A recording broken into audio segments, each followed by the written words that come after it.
Hello everyone, this is Xenon, or Xenon 2, depending on how you pronounce it, on the Sega Mega Drive / Genesis. I originally had this game on the Sega Master System, and I really enjoyed it on there. It was one of the best games that I had for it. It was a really good conversion. It wasn't actually a million miles away from this one, if memory serves me correctly. The graphics on this are improved, and the sound of, the obvious improvements, but gameplay wise, playability wise, I think they were pretty similar. But anyway, yeah, this is Xenon. How do you pronounce that? I don't know. I always say Xenon, but I suppose it depends on where you're from. Xenon, I don't know. But yeah, it's your typical vertically scrolling shoot 'em up, but it's kind of got a weird setting to it. For example, this level looks like it's under the sea. I'm pretty sure it isn't, but that's the sort of impression it gives anyway. And one of the unusual features about it is that you can actually fly backwards, as well as the game just sort of the game scrolls. Put my teeth back in. The game scrolls continuously up the screen, but should you hit a dead end like here, you can actually fly the ship backwards, and this can be quite useful, or it can also be very unuseful, as you saw there, where you just fly backwards straight into a bunch of enemies and blow up. I imagine for the more skilled gamers, the ability to fly backwards is a necessary tactic that they employ while playing the game, whereas for me it's just another method of me actually getting killed quicker. But no, it's the little tagline with this was Mega Blast, and it wasn't kidding. There is a lot to shoot in the game. Initially, when you start out in this early level in particular, it doesn't feel particularly fast paced, and it isn't, but don't let that fool you into thinking that this is a really easy game, because it isn't. You can quickly get yourself stuck in a right pickle and end up losing all the energy and blowing up of your ship and blowing up very quickly. Also, I mean, there's like a flood of bad guys, and so when you end up in the shop here, the little shop, your little alien guy there selling you stuff, it's important that you get enough cash to be able to buy some decent power-ups. You can also sell bits off your ship as well, which can be quite useful, because you might be in a particular level where a weapon system that you've got enabled on your ship is not particularly good. So being able to sell it to buy something that's more relevant is important. I think I bought here the Super Nash 1 power up. I don't know what that means, but I know what it does. It essentially kits your ship out, I think, with every conceivable power up that's available, and it lasts about 9-10 seconds. But that's the kind of ship I'd like to go into battle with. It's just that, a juggernaut that destroys absolutely everything on screen before it gets going. But it doesn't last long, and then you're back to your little ship with your farty lasers. But when you kill a few waves of aliens, you'll see those little bubbles or spheres with the C on. They're the credits you need to pick up to be able to buy the lovely things for your ship. And you can also pick up power-ups as well. That little square thing that was going across the screen that when I collected it, or when I flew into it, should I say, collecting it makes it sound like there was some intentional skill there. I actually flew into it. Detonated a smart bomb. If you shoot them, they can also give you some power-ups too, and some of them are quite useful. Some of them are just like being able to maneuver the ship faster and what have you, which is always nice, but sometimes you can go a bit too fast. But as you can see, I mean, things are heading up quite nicely. Yeah, okay. I didn't seem to last particularly long there, probably about 5 minutes game time. In my defence, it was because it was the first time I'd played the game for years, and that's my excuse, and I'm going to stick by that excuse. Thank you very much. So yeah, I mean, it can... It's that game, it sort of lulls you into a false sense of security, and you think, oh, I'm going to get through this, no problem. And then next thing you know, you're on fire, and you've run out of lives, and you put in your name in the high score table, as I did just previously. Yes. I don't know what on earth. I'm trying to ascertain what the setting is here. I don't know whether it is underwater or whether it's just some sort of bizarre... I don't know. I don't think it particularly matters. I haven't got a clue what the setting's supposed to be, but it's original. I really like it. It was original certainly when the game came out. The funny thing is, I've never played Xenon or Xenon. I've never played either of those games. I've never played that game. Either of those games.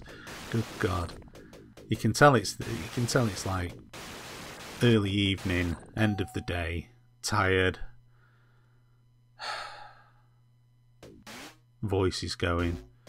You can tell it's at that point. Yeah, I've never played Xenon, so I don't know how good that is, or even if it's anything like this. Does it even exist? I'm sure it does. I've just never come across it. I'm gonna have to try and find out now what that was all about. It was probably some really archaic old game. I say totally speculative, total nonsense there. Rambling on. Stop that. Yeah, so you get boss battles as well. Quickly getting back onto the subject at hand before I completely lose the plot. These boss battles, which again looks like a big shellfish of some sort, a very bizarre thing. I'm not quite sure why I didn't seem to be able to hurt it before. Now I am able to hurt it. I think you got to hit it in its eye, which is protected by this tentacle thing that comes out and shoots them brown efforts at you, and then it blows up and you can pick up all them lovely credits as quickly as you can. And then it's back to the shop to do some shopping and power up the ship, most definitely. You know, what I find really interesting is why games like this, when the likes of Sony and Microsoft decided to release their marketplace, why they completely overlook games like this in favour of some of the dross that they put on there is just absolutely diabolical.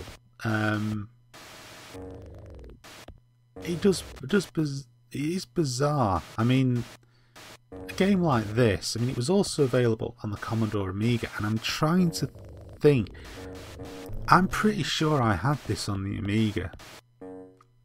I'm certain I didn't just have it on the Master System. I'm pretty sure I had this on the Commodore Amiga as well, because I seem to remember the music. I didn't play with the music because it didn't sound as good as I remembered it, and I've got a funny feeling I did have this on the Amiga and that the music on the Amiga was better. Now, of course, I could be completely wrong there, and I probably am, but certainly if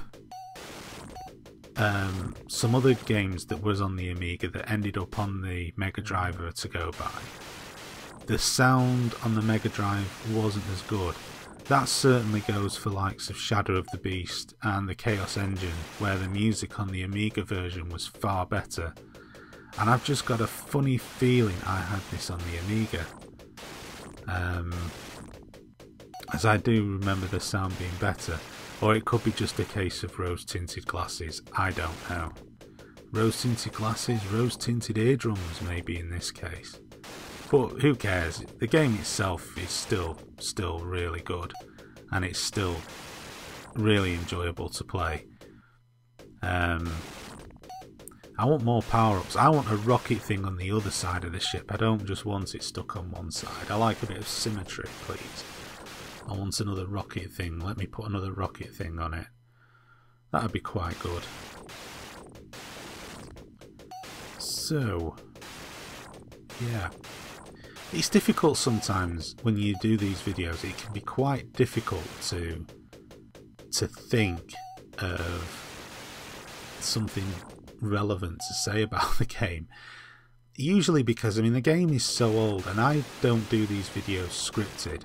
So, I mean, I suppose what I could do, I could go in there and I could get all the facts and figures and all of that kind of stuff. When I first started making videos, I kind of half did that. I'd go onto the game's Wikipedia page and get sort of a bit of data about it to pump out, but at the end of the day, I don't really think it matters. What's interesting about these games is how they play. How well did they stand up to the test of time, maybe? Is there a relevancy in that? I don't know.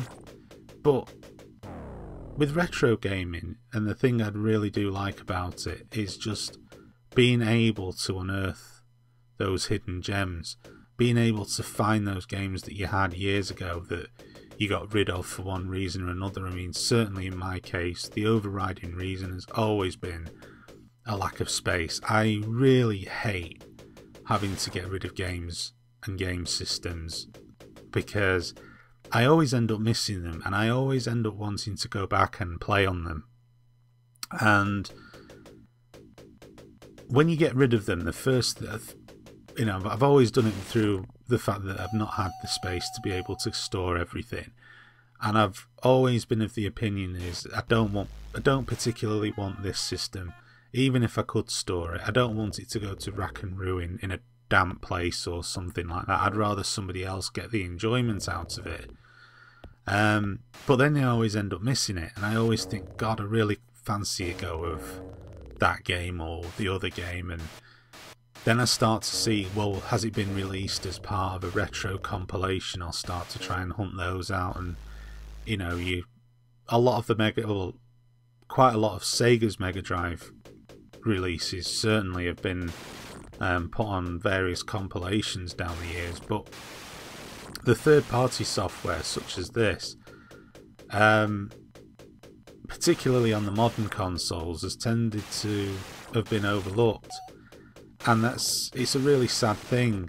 I mean, it's kind of weird. I mean, it's the one thing that makes the video games market quite unique, because if you go and buy a new DVD player, or even if you've bought a Blu-ray player, you can still play the old DVDs on it. I mean, old classic films are constantly being reissued, whether they be on Blu-ray or DVD. They don't just suddenly cease to exist.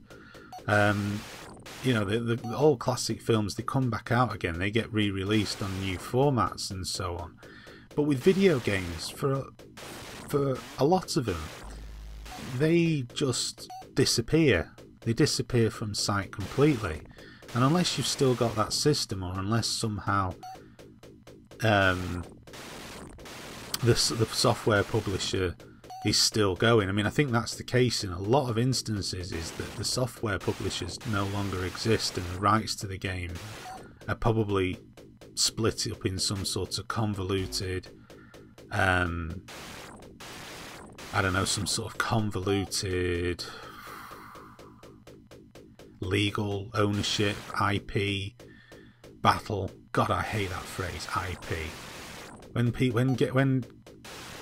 game publishers refer to their games as IP, I hate all that shit. It's a fucking game. It is not intellectual property. It's a bloody game. Sorry, I went off on a bit of a rant there, but it really does annoy me. I mean, it's this reason why this happens. Anyway, I'm not going to go on about that. I like this game. It's really good, and yeah, if you can get hold of it, it's well worth checking out. Thanks for watching this video. It's been a bit of a ramble at times, and thanks for sticking with me. And please stay tuned to this channel for some more videos to come in the near future. Thank you.